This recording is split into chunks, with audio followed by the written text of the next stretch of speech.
There's this famous proverb, if life gives you lemons, you make lemonade. But what if life gives you rotten lemons?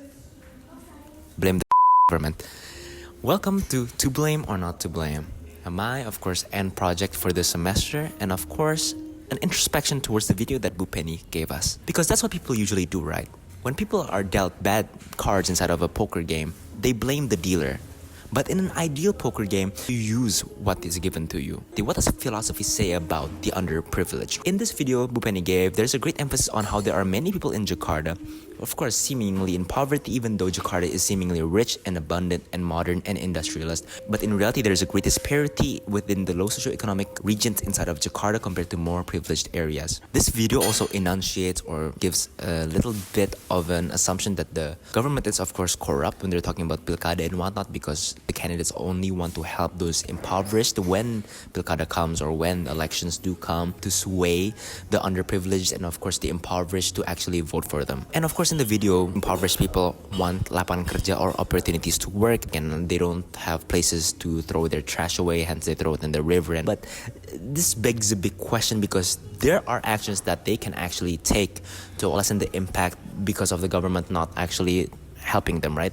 There are many ways that they can actually try to pick a good leader that actually can benefit them, rather than of course picking leaders that of course just give them bansos when they need it and just saying, oh, I just hope the leaders can actually try help us, even though they don't actually put an effort to choose those who have quality. Who is to actually blame, right?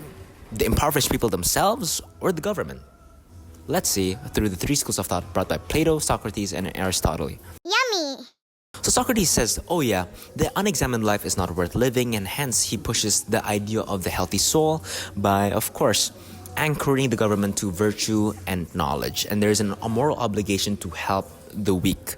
How? By prioritizing welfare over personal benefit, and to help the poor because it is actually justice to help other humans, and it is something good and something virtuous. That's why Socrates critiques wealth and power, because the effort on trying to get wealth and power as the government is actually a distraction for the government to actually help the collective good. It's contrary to what happens in Indonesia when, of course, the candidates actually try to help the impoverished only when they need the votes. Yummy!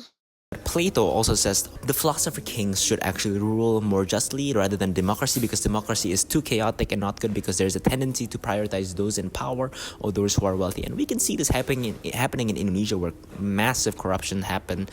And of course, the people in democracies, they are easily swayed by the manipulation of many political figures, and those in wealthier position, they can be bought for their votes and that. But there are many points in which we can see that Indonesia is lacking in. And guess what? There are much more variables than just the government itself, and of course the impoverished people. There are of course the middle class. There is also of course the wealthier class of people as well that can actually help in this problem. Yummy! And what we actually need is, of course, then what Socrates says, an examination of ourselves on how can we actually help the collective good inside of the country itself. Education and virtue is very much emphasized by Plato, because a good government must ensure the education for future leaders, and education for voting as well. So then that raises a point in which, of course, the Indonesian people, the middle class and the rich class of people actually need to help and increase education inside of Indonesia, not just from the government itself, because if the government is flawed, hence creating a better collective mindset of trying to improve themselves in virtue and of course in knowledge and wisdom, so that they can actually pick good leaders, right?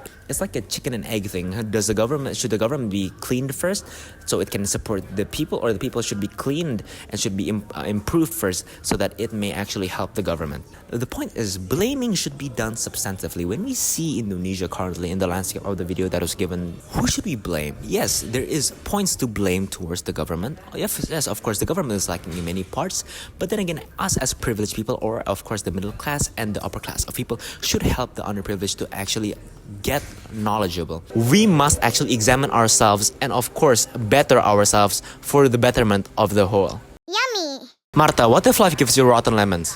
What? Anyways, when life gives you rotten lemons, don't wait for people to just give you fresh ones, nor the government to just give you fresh ones. Don't blame the government. It is too hopeful to just say, oh yeah, I hope the government can actually give us fresh lemons. Guess what? Pick them yourself. And for those in privilege, share your lemons with those in need and teach them how to plant so that they can actually get those fresh lemons themselves.